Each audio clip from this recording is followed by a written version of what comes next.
جہاں بھی ایمان اور اسلام کی بات آئی ہے قرآن و سنت میں، وہاں نماز لازمی ساتھ میں چپکی ہوئی ہے. تو اس لیے آپ کو نماز تو پڑھنی ہی پڑھنی ہے، اس میں تو نو کا آپشن ہے ہی نہیں. یہ ثابت کرنے کے لیے ہم کیا ہیں؟ مسلم ہیں، مرد کو بھی عورت کو بھی. اور یہ صرف بر صغیر میں ہے. اتنی ملیشیا میں ہم نے دیکھا، وہاں مسجدیں بھری ہوتی ہیں، سب نماز پڑھتے ہیں، خواتین بھی پڑھتی ہیں ساری، اسکارف لٹکے ہوئے ہوتے ہیں. وہاں بے شک وہ اس کا جاب کر رہی ہے، ہوٹل میں کچھ بھی کر رہی ہے، نماز کے ٹائم پہ عورت بھی آئے گی مسجد میں، اسکارف پہنے گی، پھر وہیں اسکارف نکال کے بھی چلی جاتی ہیں. ٹھیک ہے نا، جیسے ہمارے ٹوپیاں رکھی ہوئی ہوتی ہیں نا ایسے. افغانستان میں سب نماز پڑھتے ہیں، سعودی عرب میں سب نماز پڑھتے ہیں، دبئی میں عرب کے کیسے کیسے عیاش ہیں، نماز کے ٹائم پہ سارے ایسے لگے گا جیسے ان سے بڑا نیک دنیا میں کوئی ہے ہی نہیں. بادشاہ نماز پڑھتے ہیں، وزیر نماز پڑھتے ہیں. ہمارے یہاں ایک بہت بڑی لعنت ہے کہ ہوگا مسلمان اور اپنے آپ کو مسلمان بھی کہتا ہے، نماز کے وقت میں غائب. تو اس لیے امام احمد ابن حنبل جو بہت بڑے مجتہد ہیں، ان کا یہ فتویٰ ہے کہ ایک نماز بھی جو جان بوجھ کر چھوڑ دے گا اسلام سے خارج ہو جائے گا. اگرچہ جمہور کا یہ فتویٰ ہے کہ خارج نہیں ہوتا، کفر کے قریب ہو جاتا ہے وہ، لیکن امام احمد بن حنبل کی کوئی کم حیثیت تو نہیں ہے نا. سعودی عرب میں انہی کو فالو کیا جاتا ہے. شیخ بن باز، شیخ صالح العثیمین سعودیہ کے مفتی اعظم رہے ہیں، ان کا فتویٰ اب تک چلا یہی آ رہا ہے کہ ایک آدمی اگر فجر کی نماز کے لیے الارم نہیں لگاتا، اس نے صبح 8 بجے آفس جانا ہے، رات کو سویا صبح 8 بجے کا الارم لگا کے، تو یعنی اس نے پکا ارادہ کیا ہوا ہے کہ میں نے فجر میں نہیں اٹھ رہا. ایک تو ہوتا ہے نا آنکھ کھلی نہیں، ارادہ تو تھا نہیں کھلی آنکھ، پکا ارادہ کیا ہوا ہے. انہوں نے کہا یہ اسی وقت مرتد ہو جائے گا، کیونکہ اس نے پکا ارادہ کر لیا ہے نماز کے قضا کرنے کا، پکا ارادہ. وہ یہاں تک ان کا فتویٰ ہے کہ مرتد ہو جائے گا اس کو اگر توبہ نہیں کرتا اور توبہ کا اعلان نہیں کرتا باقاعدہ، تو اس کو مسلمانوں کے قبرستان میں دفن کرنا بھی جائز بولو نہیں ہے. اس کا نکاح بھی ٹوٹ گیا.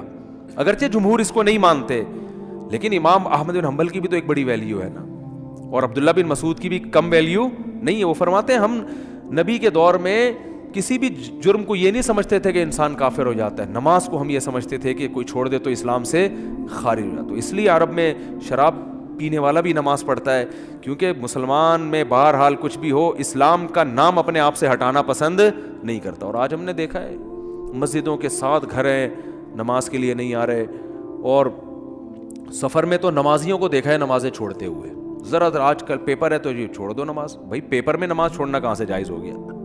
جاب میں باس کی طرف سے اجازت نہیں ہے، اجازت نہیں ہے آپ چھپ کے نماز پڑھیں، آپ کہیں کرسیوں کے پیچھے چھپ جائیں، کہیں بھی کریں. میں تو یہاں تک میں نے لوگوں کو مشورہ دیا، بعض جو غیر مسلم کنٹریز میں لوگ وہ کر رہے ہیں نا، جاب کر رہے ہیں باس کی طرف سے بعض جگہوں میں، ورنہ وہاں پرمیشن ہوتی ہے، اجازت نہیں ہے. تو میں ان سے کہتا ہوں بھائی کہیں بھی چھپ کے چلے جاؤ، کچھ بھی کرو، اگر نہیں پرمیشن ملتی، چھپ کے بھی نہیں پڑھ سکتے تو جاب چھوڑ دو. بس جاب کیا کرو، چھوڑ دو. جاب نہیں، پھر جاب جائز نہیں آپ کے لیے. فرض نماز تو پڑھنی پڑے گی، آپ جاب ہی نہیں کر سکتے. آپ کہیں بھی جاؤ، کہتے ہیں کہاں جا کے، میں بھائی واش روم میں پڑھ لو، واش روم میں پڑھ لو. واش روم کا مطلب یہ نہیں کہ وہ فلش کے اوپر، وہ تو جگہ کا پاک ہونا ضروری ہے نا. انتہائی آخری درجہ یہ ہے کوئی مصلی رکھو اپنے ساتھ تاکہ جگہ پاک ہو. یہ ایسا نہیں کہ واش روم میں نماز پڑھنا شروع کر دیں، حرام ہے، ناجائز ہے واش روم میں نماز پڑھنا. لیکن اگر کوئی صورت نہیں بنتی، کچھ بھی نہیں ہے، جائے نماز لے جاؤ بھائی چھپ کے، جہاں نہاتے ہیں نا جس جگہ پہ، اس جگہ مصلی بچھا کے نماز پڑھ لو. ٹرینوں میں نماز نہیں چھوڑ سکتے آپ. میں تو کوئی زیادہ نیک آدمی نہیں ہوں، لیکن 1-2 واقعات میں لوگوں کو صرف موٹیویٹ کرنے کے لیے. ایک دفعہ ہم بھاولپور سے چڑھے ٹرین میں، جب میں ٹرین میں چڑھا ہوں بھاولپور سے تو فجر کی نماز کا ٹائم ہو رہا تھا، اور رش اتنا تھا، حاجیوں کی اس وقت فلائٹیں بہت جا رہی تھی، کراچی سے ہی جاتی تھیں، ملتان ایئرپورٹ نہیں بنا تھا اس وقت. تو اتنا رش تھا کہ جیسے ہی ہم ٹرین میں چڑھے ہیں تو اب پتہ چل گیا کہ بس ایسے بالکل سیدھے، جگہ ہی نہیں، رش اتنا زیادہ. اب فجر کی نماز وضو میں نے پہلے کر لیا تھا احتیاطاً، تو اب وہاں میں نے کہا بھائی نماز پڑھنی ہے. لوگوں نے کہا یہاں جگہ نظر آ رہی ہے. صوفی صاحب لوگ پھر تانے دینا شروع کر دیا، بھائی صوفی نظر نہیں آ رہا ہے، یہاں کوئی نماز پڑھے گا، پاگل ہو رہا ہے.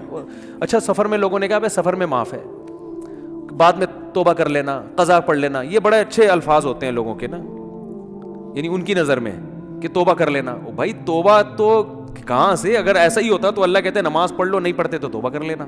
پڑھنی ہے، قضا نہیں کرنی ہے. ان الصلاۃ کانت علی المؤمنین کتابا موقوتا. اگر نماز چھوڑنے کی میرے بھائی کہیں گنجائش ہوتی تو میدان جنگ میں لڑتے ہوئے جب گولوں کی گھن گرج اور تلواروں کی چمک ہو اس میں اللہ اجازت دے دے گا قضا کر لو. وہاں اجازت نہیں دی ہے. اللہ نے فرمایا نہیں کوئی صورت بنتی, سواری پہ بیٹھو, گھوڑے کا جہاں رخ ہے اسی طرف رخ کر کے نماز پڑھو. وہاں اجازت نہیں دی. اور آگے اللہ نے اس کی وجہ بیان کی ہے کہ میں اس لیے کہہ رہا ہوں یہاں پڑھنی ہے کہ نماز صرف پڑھنے کا حکم نہیں ہے. ان الصلاۃ کانت علی المؤمنین کتابا موقوتا, نماز مومنین پر مقررہ اوقات میں فرض ہے. یہ اس لیے جواب دیا کہ آپ کہہ سکتے تھے اللہ جب جنگ ختم ہو جائے گی پھر پڑھ لیں گے نا آرام سے خشوع و خضوع کے ساتھ. ابھی جنگ ہو رہی ہے, اللہ ابھی کیا ضرورت, جب جنگ ختم ہو جائے قضا پڑھ لیں گے بعد میں, ٹائم گزر جائے گا, پھر بہت ڈبل سجدہ کریں گے ہم, بہت لمبے لمبے قیام کریں گے. اللہ فرماتے ہیں نماز مقررہ اوقات میں فرض ہے, وہ ٹائم گزر جائے گا اگر جنگ ختم ہونے کا انتظار کرو گے. بہت مشکل ہے بھائی, نہیں آ رہی سمجھ میں تو جیسے زندگی کو فرشتے بہت اچھی طرح سے اردو میں بھی سمجھا دیں گے قبر میں. وہ کہتے ہیں نا میں نہیں بتاؤں گا, تو لوگوں نے کہا اب تو آپ کو سب بتانا پڑے گا. اور حقیقت ہے میں ان کا کسی کا مذاق نہیں اڑا رہا, سب کے ساتھ ہوگا. جو بھی کہتا ہے میں نہیں بتاؤں گا, تو جب دنیا سے جائے گا تو سب کچھ بتانا پڑے گا, اس کو سب بتانا پڑے گا بھائی.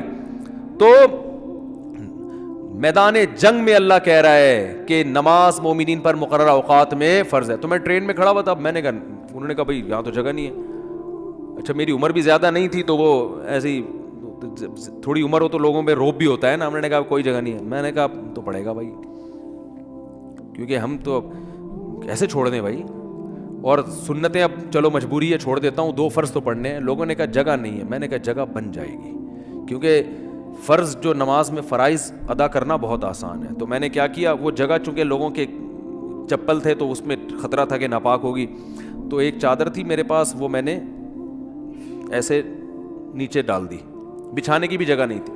نیت باندھ لی, اندازہ پہلے لگا لیا تھا قبلہ کس طرف ہے. نہیں تو آپ آج کل تو موبائل پر ایسی ایپس آ رہی ہیں, اس سے فوراً پتہ چل جاتا ہے قبلہ کس طرف ہے. اندازہ تھا مجھے, رخ کیا ہم نے. اب یوں کرنے میں تو کوئی نہیں رکاوٹ ڈالتا نا, یوں کرو, نیت باندھ لو بھائی. اگر ہاتھ اٹھانے کی بھی جگہ نہیں ہے تو ہاتھ نہ اٹھاؤ, یہ رفع الیدین تو کوئی واجب نہیں ہے. اللہ اکبر کہہ لو اور نیت باندھ لو. ہاتھ باندھنے کی جگہ نہیں, ہاتھ چھوڑ کے کھڑے ہو جاؤ بھائی. سورہ فاتحہ پڑھی, سورت ملائی. رکوع میں جب آپ رکوع کریں گے تو میں سوچتا تھا W11 کتنی بھی بھری ہوئی ہو, کنڈکٹر جب ایک دروازے سے چڑھ کے دوسرے دروازے پہ کرایہ لے کے نکل سکتا ہے تو ہم اتنے رش میں صرف ایک رکوع کی جگہ ہمیں کیوں نہیں بن سکتی. تو رکوع ہم نے کیا, جھکنا ہے نا رکوع میں, بس جھک جاؤ, بس لوگ خود بخود سائڈ پہ ہو جاتے ہیں بھائی. اس کے بعد آپ جب سجدہ کرو تو سجدہ نام ہے, ویسے تو پراپر سجدہ کرنا چاہیے, جگہ نہیں ہے تو بھائی ماتھا کسی طرح زمین پہ ٹکانا ہے. آپ ماتھا زمین پہ ٹکا دیا جا کے, تو 2 رکعت تمیز سے الحمدللہ پڑھ لی, کھڑا ہو گیا میں. پھر لوگوں نے کہا یار یہ, میں نے کہا ہو گئی, بس 2 فرض پڑھنے تھے, ہو گئے, ایسی کی تیسی, جو مرضی کرنا ہے, جو اکھاڑنا ہے اکھاڑ لو. کیونکہ تمہیں تو خود چاہیے جگہ دو نا. اور بعض دفعہ لوگوں کو شرم آ رہی ہوتی ہے, ہم سب کے سامنے نماز پڑھیں گے, لوگ بولیں گے تو بہت بڑا صوفی ہے. تو یاد رکھو شرم ان کمبختوں کو آنی چاہیے جو نہیں پڑھ رہے, ان کمبختوں کو آنی چاہیے. بھائی تم بھی تو ایمان کے دعوے دار ہو, اگر تم یہ کہتے ہو کہ ہم اسلام کو نہیں مانتے تو پھر پورا اسلام سے رشتہ ختم کرو. پھر آپ وصیت میں لکھو کہ مجھے عیسائیوں کے قبرستان میں دفن کرنا ہے, مجھے ہندوؤں کے میری چتا کو آگ لگائی جائے. ٹھیک ہے نا, یہ لکھ کے جاؤ. جو نماز نہیں پڑھتا لکھے کہ بھائی میں چونکہ نماز نہیں پڑھتا اور میں مانتا ہوں یہ ٹائم ویسٹنگ ہے, اور یہ کیا مولویوں نے نماز رکھا ہوا ہے, تو لکھو کہ میری چتا کو, ایک ہندو ابھی مسلمان ہوا ہے, تو میں نے, وہ مجھے کہہ رہے تھے کہ میں لائیو سب کے سامنے کلمہ پڑھوں گا نا, تو میں نے کہا چلو ہمارے بیان میں آپ کو لائیو ہم لے لیں گے.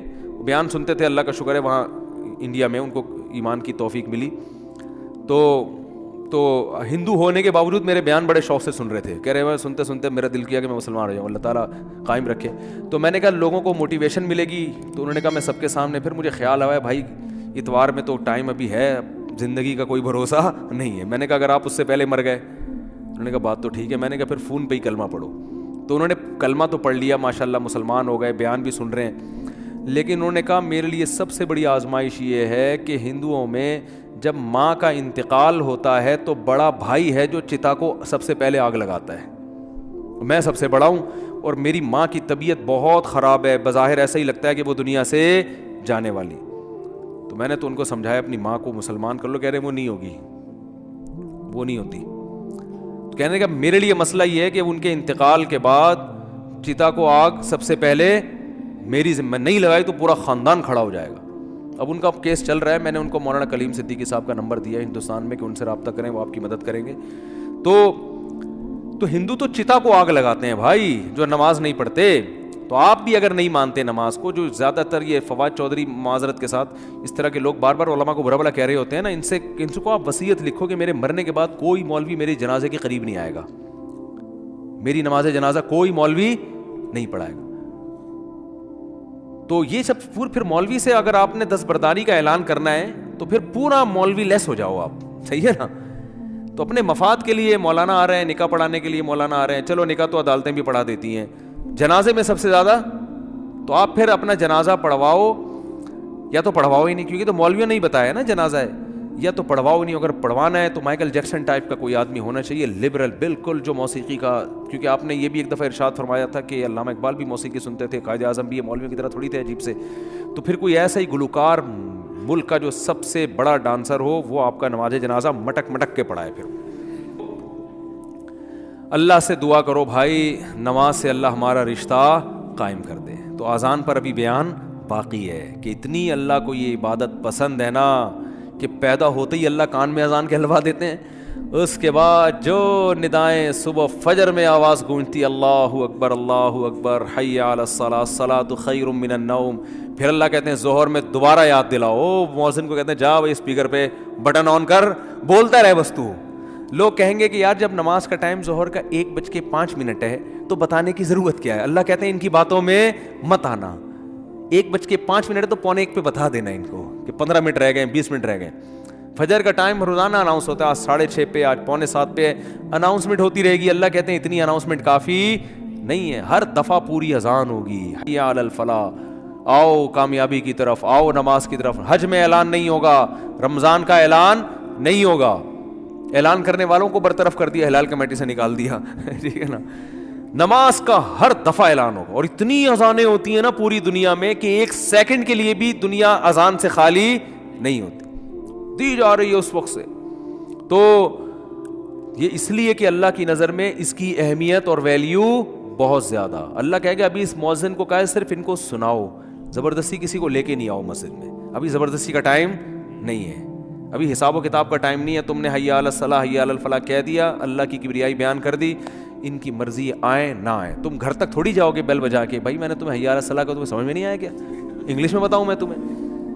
نہ مؤذن کے لیے جانا کیا ہے, ناجائز. علماء نے لکھا ہے کہ جب اذان ہو جائے نا تو کسی اور طرح سے دعوت دینا جائز نہیں ہے, کیونکہ یہ اللہ کی دعوت کمپلیٹ دعوت ہے. اب آپ اخپل طریقے سے مائک بھونپو ہاتھ میں لے کے لوگوں بلانے, جیسے بعض جگہوں پہ ہم نے دیکھا مسجدوں میں اذان ہو جاتی ہے, پھر ایک اردو میں اذان شروع ہو جاتی ہے, حضرات اذان ہو گئی ہے, مسجد میں اتنے بجے ٹائم ہے, آپ کو بتایا آپ آ جائیں, مرنا ہے ایک دن اٹھنا ہے, وہ پورا پروگرام شروع ہو جاتا ہے نا. چلو زندگی میں کبھی ایک آدھ دفعہ ہو جائے تو ایک الگ بات ہے, لیکن مستقل بنیادوں پہ بھی بعض مسجدوں میں ہو رہا ہے. ہمارے چھوڑو رہنے دو. تو اس لیے علماء نے کہا اللہ نے پراپر رکھی اس لیے کہ اب دوبارہ کسی اور دعوت کی ضرورت نہ ہو. تو اب اللہ کہتے ہیں اب آنا ہے آ, نہیں آنا نہیں آ, یہ حساب میں آخرت میں لوں گا کہ تو اتنا ڈھیٹ 1400 سال سے فضاؤں میں ہر نماز کے ٹائم پہ یہ ندا گونجتی ہے.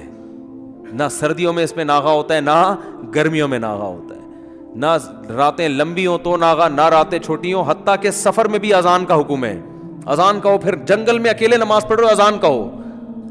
یہ ایسی اللہ کو ندا پسند ہے بھائی, یاد دہانی لازمی کراؤ. تو اس لیے بھائی یہ بار بار دعوت, اذان کی اہمیت نہیں پتہ چلتی, اس سے نماز کی اہمیت پتہ چلتی ہے. تو عزم کرو زندگی میں کچھ بھی ہو جائے نماز قضا نہیں کرنی. جو جماعت کی نماز کے عادی نہیں ہے وہ کم از کم اتنا کر لیں کہ پہلا اسٹیپ یہ ہے کہ قضا نہیں ہونے دینا کسی صورت میں. پھر اگلا اسٹیپ کیا ہے, جماعت نہیں چھوڑنی کسی صورت میں. وہ جماعت اصل تو نماز ہے ہی جماعت سے, اور اگر کبھی چھوٹ جائے نا تو توبہ کرنی ہے اور اس کو قضا کر کے اگلی پڑھنی ہے. پہلے اس کی قضا پڑھنی ہے پھر اگلی, اور کچھ جرمانہ بھی رکھیں اپنے اوپر. سمجھتے ہو کہ نہیں سمجھتے؟ اللہ تعالیٰ سمجھنے کی عمل کی توفیق عطا فرمائے.